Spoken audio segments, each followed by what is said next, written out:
learn how to use this sewing machine. Let's start by winding a bobbin. So put the thread on the spool pin and put on your spool pin cap.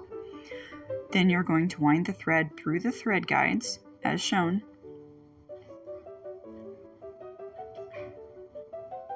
And you're going to stick the thread from the inside to the outside of the bobbin in this little hole and put it on your bobbin winder. Then you'll slide your bobbin winder over and then make sure that the needle is disengaged from the side like this. Press on your foot pedal and that is going to wind up your bobbin. I usually stop after a little bit, trim that thread off, and then continue winding the rest of the bobbin.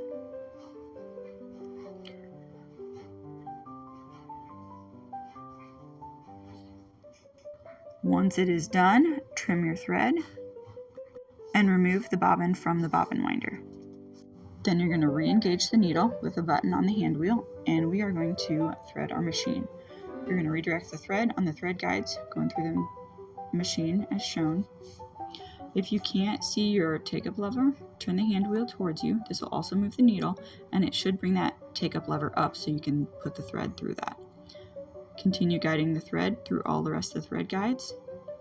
And this is how to use the automatic threader on your machine. As long as everything lines up correctly, this should pull your thread through the needle and you're good to go. If for some reason that doesn't work, just thread the needle from the front to the back as shown. Not all machines have these automatic threaders, so it's good to know how to do it without that. All right, let's put the bobbin in. Pull the slide plate back as shown and then drop your bobbin in there.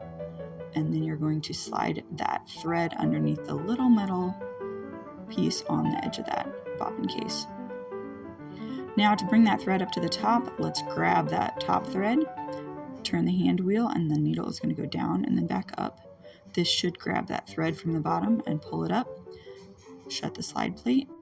Now this machine comes with 3 different plastic stitch selectors. We're going to want to make sure that you have stitch selector 1 in here. That's going to allow us to do the first set of different stitches on this machine.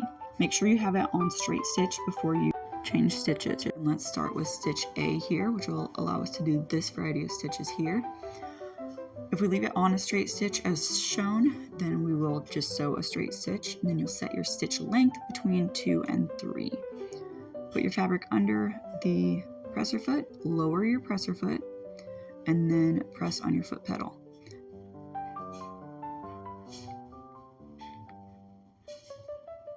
Once you're done, raise your presser foot, pull your fabric out, and trim off your threads.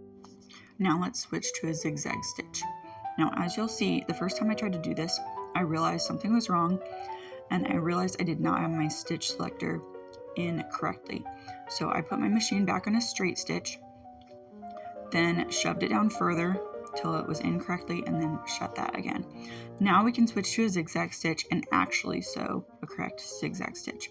Put your fabric in, press your foot pedal again, and there we have our zigzag stitch.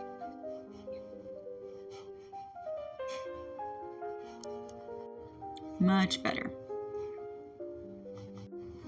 Now to switch to the next stitch, put it on a straight stitch. Then we're going to flip to B, which does these 2 stitches here. Then you'll want to increase your stitch length as shown. Put your fabric under and press your foot pedal again.